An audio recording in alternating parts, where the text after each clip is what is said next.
Hello and welcome back to Palaeocast.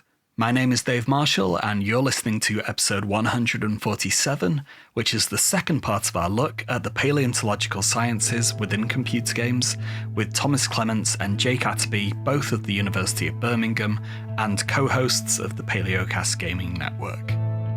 Here, we're continuing the conversation by looking at some of the best and worst representations of paleo in computer games, and asking the question of whether or not we should be attempting to learn from them in the first place. But before we get started, I first have to apologise for the delay in releasing this second part, and you all know the reason behind it by now, so yes, I was called off for a lovely 3-week stay on an oil rig doing biostratigraphy in the middle of the North Sea, which I can inform you wasn't nearly as much fun as either playing or talking about paleontological computer games. As always, please check out our website for the multimedia that supports this episode, as well as the Palaeocast Gaming Network's YouTube channel. And if you enjoy the discussion today, please help give us a boost on social media where any likes, shares, or comments would be greatly appreciated. I hope you enjoy this episode.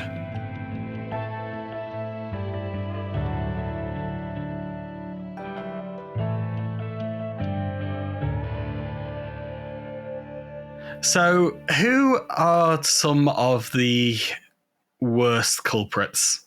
Which games, which titles? I don't think you can necessarily say which title is the worst, because lots of games have good aspects and then also have bad aspects. And I actually don't think it's particularly useful to specifically target a game and say this is a really egregious example of X, Y, or Z. And there are plenty of examples. I think we can safely say that the sort of monstrification first-person shooter genre is probably the most egregious offender, and because we see these tropes where these animals are just coming towards you, trying to eat you all the time, and as Jake has already pointed out, completely denaturalifying them and making them just seem monsters. By far and away, when we looked at all the games that were on Steam at the time, by far and away, I think it was like 60-something%, 65% of all games that we found featuring paleontology were those type of games. So I think those are probably the worst offenders in that way. But I think the problem is that when we move towards all these topics that we've talked about, and we've gone through quite a lot of different tropes already, it's the games that sell themselves to be hyper accurate or very realistic, but then they contain a lot of these tropes. I think those are the ones that science communicators need to keep their eyes on the most, if that makes sense. Because they're the ones that do impart a lot of knowledge to players, and then that does come back because then people then might perceive that is how paleontology works, or might think that is actual science fact, if that makes sense. Okay, so could I flip it on its head then and say which is possibly the best of the games? Yeah, we should probably give some praise to some titles, do you think? Yeah, let's praise our favourite paleo games. I think the best game that's come out recently is Fossil Corner, which I know you played recently, Dave, on the live stream, which I think is the most accurate depiction of a paleontologist's work because it involves phylogeny and answering emails, which is about 50-50 distribution of my work. Oh my goodness. Oh no. One of my favourite paleo games is a game called Abzu. It's not a realistic paleo game, like it's not designed to be realistic or particularly educational, but what Abzu does really well is that it allows the player to interact with a huge range of ancient animals, ranging from tiny little shelled organism and trilobites from the Cambrian explosion 500 odd million years ago, all the way through to giant marine reptiles and all sorts of weird amphibians and like Diplocaulus and Tiktaalik and things like that, and lots of different paleo fish. So Abzu, and it's a really chill, very sort of relaxing game. So Abzu is definitely up there.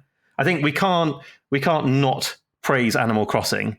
Oh my god, absolutely not. Animal Crossing genuinely has been revolutionary in how it sort of showcases paleontology. I mean, it simplifies, obviously, collecting fossils, obviously, but the way that it shows the fossils being mounted in museums, and the fact that they are all put on a tree of life so that you can walk, along. What's the right way of saying this in a simple way? That you could basically follow from the beginnings of time and then follow all the different branches on the tree of life. There's even I was going to say, there's even an empty spot in the tree where you can put your human player character to see where you fit in the tree as well. And I also loved as well that they included non-animal fossils. So they included traces and fossil poo, fossil coprolites. And obviously, whenever you find a fossil, you take it to Blathers, who runs the museum, and Blathers tells you facts about the animals, and the facts are genuinely really, really good, and they're really well written as well, because they don't come across as sort of really scientific and preachy, but actually they're very, very accurate. So Animal Crossing definitely is up there gets very high praise from me. Yeah, Animal Crossing as well came out like almost suspiciously well-timed for the first lockdown. Having a complete virtual museum to do outreach in was just awesome. I still think that it gets used by museums doing like live streams and sort of virtual tours of the museum. I've even done one, which is now really out of date because loads of things, paleontology moves so quickly, loads of things in it are now out of date. I should do another one at some point soon. Yeah, it'd be nice if someone made a virtual museum. Should we be trying to learn from computer games? Is there any problem to say, okay, over here, this is your entertainment. Yeah, you've got computer games, you've got films like Jurassic Park. Over on this side is all your educational stuff. You've got a documentary, you've got museums and stuff. Do we need to have educational material in all of it, or can we just like write off, just like don't expect too much from this side? That is a very good question. And that is kind of why we wrote this paper, is because, people have been using video games. So, I mean, there are two major types of video games, right? There are video games that are the sort of ones that you go down to the shop and buy. And then there are video games which are specifically educational. And typically, educational games aren't known to be super fun or replayable, or they're very narrow in their focus. Whether, the people that make the game is trying to educate you on one particular aspect of something. So it could be, how a virus works, or how a volcano works, or, how deep sea exploration works. And entertainment video games, aren't designed for that. And people have, though, used, commercial video games as educational tools. And a really good example is that, in the Assassin's Creed games, in the more recent ones, they're hyper realistic settings of cities. You can turn off the sort of the game mode and just explore the city, and it teaches you about the city and the history of the cities. So there are aspects, but I think the problem is that most of these video games, because they're not designed to be educational, they need to be vetted.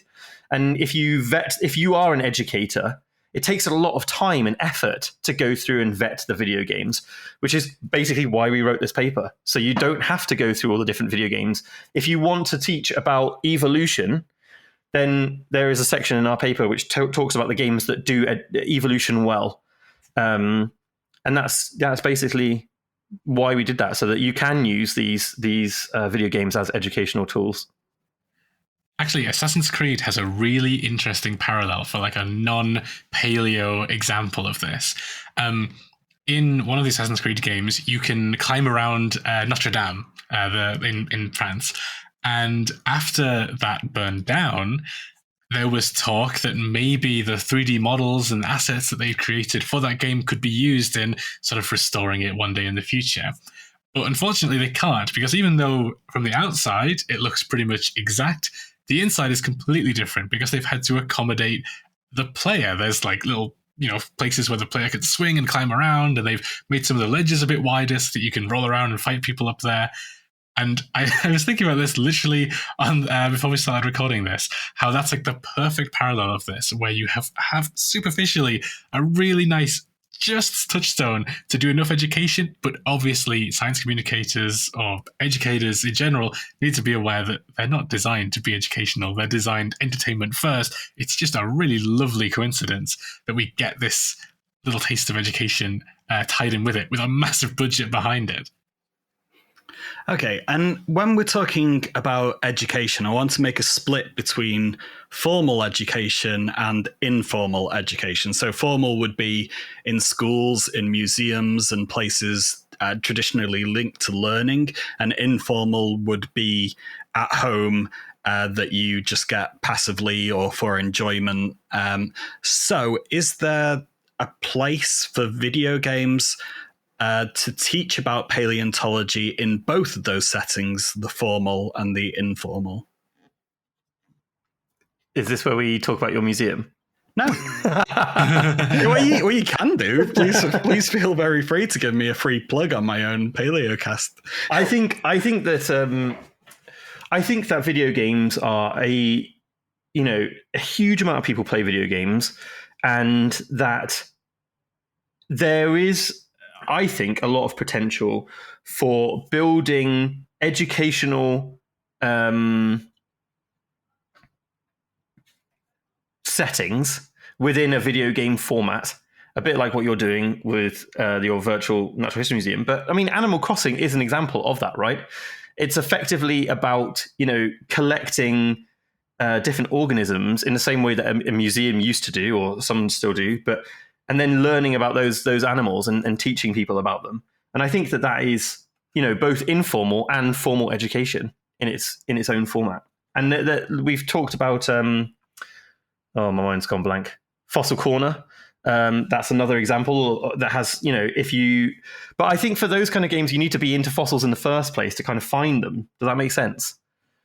So it's kind of a bit of a difficult question, I think. Okay, so what I'd be getting at is, can you imagine any situation where you go into school and you're like, Mr. Marshall, the teacher, comes in and says, right, kids, today we're going to be playing Fossil Corner, and all the kids go nuts and we all learn about evolution for the day. Is there a place, could they be used for that? I mean, well, I had that at school. At school, what school did you go to? We played Rome Total War at school to learn about the Roman and Carthaginian conflict. I did not know that. So, yes. Where did you grow up? On Millionaire Island? There was only one computer. And right. We just 30 kids crowded around it. Yeah. But I think that's a really lovely point, though. I think it could very much be possible. There just isn't you would need a lot of computing power to really get away with it. Like, I was thinking the other day how amazing, not just for paleontology, well, not paleontology at all, for teaching geology and geography, Microsoft Flight Simulator is incredible. It's literally a one-to-one reconstruction of the entire planet that you can fly around, you can look into volcanoes and down rivers and valleys and gorges, and it's so incredible. But that game needs a very beefy computer to run halfway decently. So yes, it would be amazing to use that in a classroom, but it's not realistic at this moment in time. Does that make sense? But I mean, like during the COVID pandemic, certain universities had virtual field trips, didn't they? Where they used gaming technology in order to take their students out into virtual field sites to learn about geology and geological processes. So, I mean, I think this is probably a very burgeoning and very small area, but I wouldn't be surprised that within my children's or my children's children's lifetime, so long as we're not all drowned because the ice caps have melted and the earth is not on fire, then I wouldn't be surprised if they didn't use more interactive, sort of game style learning systems in their everyday teaching. I genuinely wouldn't be surprised by that, especially with like VR and stuff becoming as high tech as it is now and affordable. Yeah, and young people are obviously very familiar with them. I guess as well, even though some schools, or a lot of schools, might not have the ability to use them that well, there's still videos and live streams of these games that you can watch that's very accessible and is increasingly popular as well. Kind of like on YouTube. Yes. Indeed. Are there any channels that you could recommend? I cannot think of any. No, I can't think of any either, yeah. Maybe the audience knows some. So tell us where the Palaeocast Gaming Network came from and what its relevance to all of this would be. Well, it came from you. I was going to say. Surely you should be doing... Should we interview you now? Yeah, go on. Switch it around. Right, so I should be like, hi, I'm Thomas, and this is Jake, and we're interviewing Dave Marshall for Palaeocast, all about the Palaeocast Gaming Network. There you go. There's an intro for you right there. What's your first question? Why did you come up with the Palaeocast? All right, no, I'll tell you what. First question is, why did you think that video games were a good educational tool? Because they're an incredibly... they're a hook. They get people interested. Once... I guess with me, once I get my head into a game, I'm just gone. I'm just there engaging with it. And for kids, especially games, you can't get a kid off an iPad anymore. Once they get on, games are just fundamentally built to engage you with stuff. And if you can put educational content within that and serve it up to them in parallel, as well as the entertainment, then you've got a recipe for getting educational content into minds. It's like what you were saying before, Thomas, about how games specifically designed to be educational are often very boring and people don't really engage with them. But if you give it an education sort of tucked away inside a game that they're already enjoying, you can kind of trick them. Yeah. And I think a lot of people... I don't want to cast aspersions on listeners and stuff, but I think a lot of people who don't play video games very regularly, I don't think they appreciate quite how engaging and addictive video games can be. But also, at the moment, there's a huge industry in watching other people play video games. That might sound absolutely bizarre, but, on platforms on the internet, like on YouTube and on Twitch, people spend hours and hours and hours watching other people play games. And we've seen the rise of paleontologists. We have a YouTube channel where we talk about video games, but we start to see people now, paleontologists streaming on Twitch and getting hundreds of thousands of views talking about science while they're playing video games. So the video game itself is not designed to be educational, but with the right combination of scientific engagement and outreach, and someone who is charismatic in driving that, they are a really good tool for engaging and talking to people about paleontological science, which is why we thought writing this paper was very important. And creating the Palaeocast Gaming Network was also important. Yeah, exactly. And the Palaeocast Gaming Network, at the time, it filled that niche where, no one was really talking about how video games, yes, we can all talk about the bad aspects of video games, but no one really was talking about the really good stuff and the exciting stuff within the video games. And I think that's what we tried to do with the channel, when we designed it, was to talk about some of the good things that are there as well as the bad things. Or just what the science is as well. Using it as a vehicle. Yeah. We've seen a raptor come running at you and it's trying to rip your face off, but how did raptors run? What was their ecology actually like? What kinds of things were they doing in real life? You can use the events that happen in-game as a focal point, as a starting point for a conversation of what the actual science really is.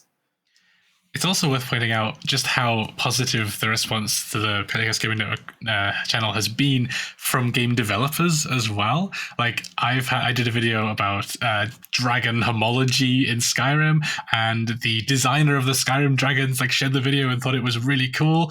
And then the developers of American Truck Simulator are now really keen to, where there are these localities where in the real world you could hop out of your truck and look at fossils preserved in the rocks around you, they want to add information to their game because already they're wanting to add information about the history of where you are, like the sort of human history. It would be so easy just to write up a few paragraphs and just slot those in. They're so keen for it.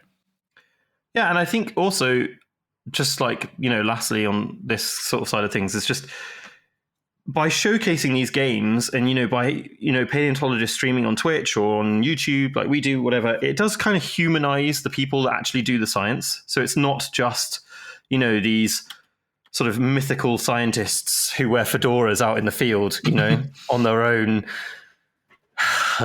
But you know, do you know what I mean? It's making, you know, especially on Twitch and on YouTube when we're live streaming and stuff, you know, people can actually ask you questions in real time. And I think that is something which is completely new, realistically, that you can reach so many people at one time and you can have a shared experience together via a video game, but yet at the same time be educational. And I think that is something which is genuinely groundbreaking and really, really cool. Yeah, I agree. So what do you see as the future of paleontology in computer games? Lots more first-person shooters. Is it just a continuation of the same? I don't think so. I don't think so. I think that there is a growing market for hyper-realistic, and I say that I did the little air quotes with my fingers there. You know, dinosaur simulators, games like Saurian, you know, in the last couple of years have got super, super popular, especially with people who are already interested in paleontology and dinosaurs especially. So I wouldn't be surprised to see the proliferation of more and more sort of simulator style games where you can play as the dinosaurs and, you know, if you're a herbivorous dinosaur, move in herds and eat with your friends. And then if you're a carnivorous dinosaur, hunt those people. So I wouldn't be surprised to see more of those. I wouldn't be surprised if more and more games try to be a little bit more accurate, because there does seem to be a growing interest. And Jake will back me up on this one, I'm sure, but gamer communities are very keen, shall we say.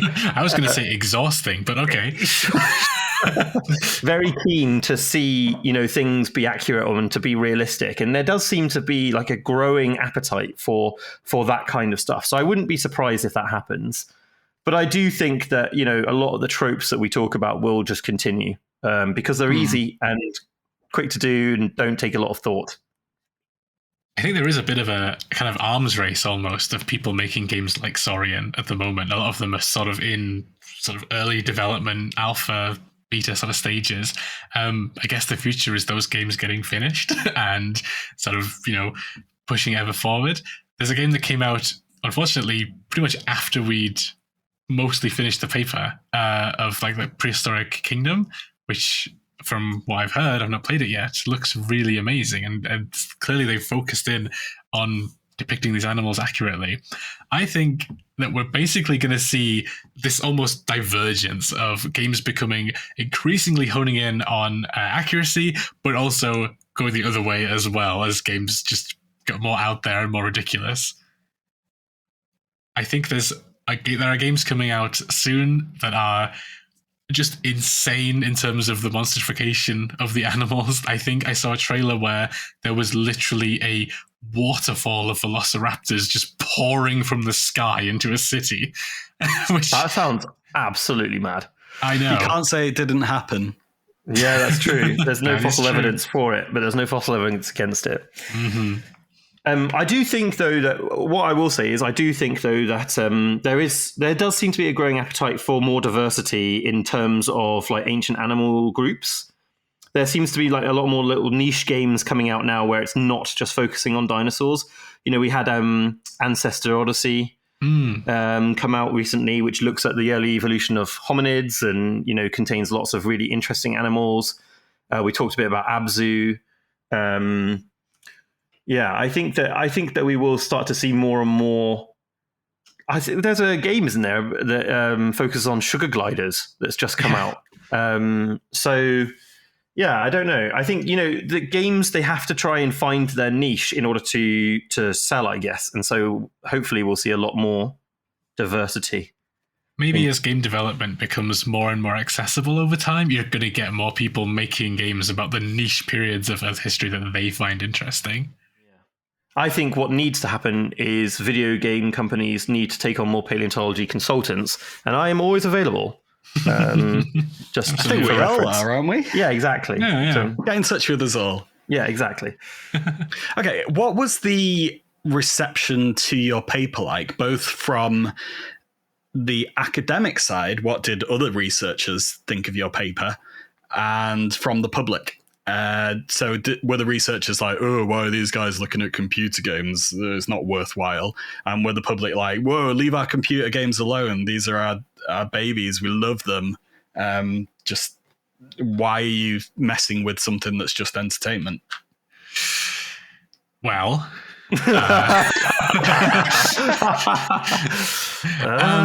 on the positive side, we did get a lot of love for the paper from a lot of fellow paleontologists, and a friend told me that our paper kind of made the rounds among sort of paleo artists on Discord, and there was a lot of love for it there, which makes me very happy. I think a lot of colleagues that play games have been very positive, and have because they play these games and they see these tropes and they get it. And so a lot of my colleagues that do play video games have messaged us and been like, oh yeah, I understand totally why you did that. The public perception or the public interaction with our video game has been very mixed. We've been spying on quite a few gaming forums, and interesting, to say the least. Yeah, I think some gamers, took what is essentially a paper aimed at science communicators as a guide about public perception as a personal attack on their hobby, which was not what we intended to do. They took it very personally, and seem to think that all this is a bunch of paleontologists complaining about inaccurate dinosaurs, which realistically is not. It's only a very small part of the paper. That's not what we're trying to do. And also, I think really important here, because it kind of loops back into this podcast, I suppose, in a weird way, going full meta, is that they, in the paper, we were very careful with our wording to make it not that X game is bad. X game is the worst, because that is so counterintuitive. That's not what I'm looking for. That's so unimportant and not actually useful in any way. But yet many of the people got very upset that we might have mentioned their favorite video game. And, it was clear from a lot of the forums that most of them hadn't even read the paper. They just, scanned looking for their favorite video game, and then when they found it and said that when we said something bad about it or whatever, they then just absolutely went off on one. That was very interesting. I thought one thing that was really interesting was that there were a lot of people who repeatedly asked on these forums, like, why would scientists waste their time with this? Like, why, who funds this kind of work, and why would they bother? And I think the simple answer for that is that doing science is the biggest part of my job, but communicating my science and communicating the science that we do is also a massive part of our job. And if part of that involves video games, then of course it makes sense for us to write these kind of papers, because then other scientists can look at it and then say, whether or not they agree with us or don't agree with us, and then we can start a conversation about it. So I thought that was really interesting. Some people are actually really happy that we'd made a paper about video games, though I think a lot of people didn't know you could do that in a weird way, which I actually didn't know when we first started.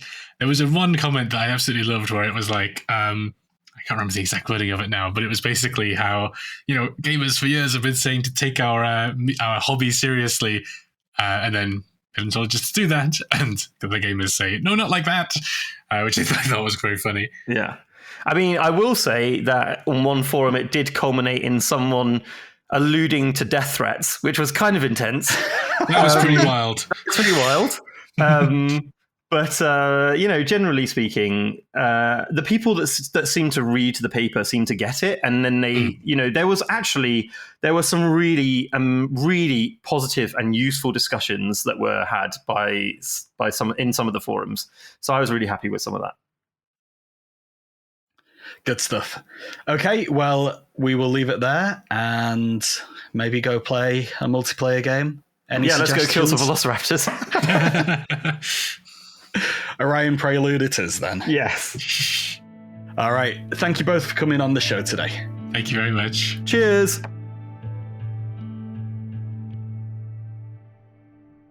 Palaeocast was brought to you by Dave Marshall and Liz Martin Silverstone, with contributions from Tom Fletcher, Vish Venkat, and Elsa Pancharoli.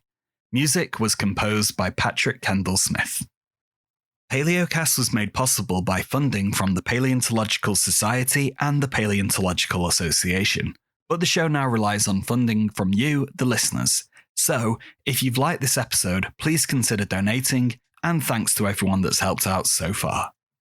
Please visit palaeocast.com for the supplementary material to this episode and for our archive of past programs, and follow us across social media platforms to get all the latest news.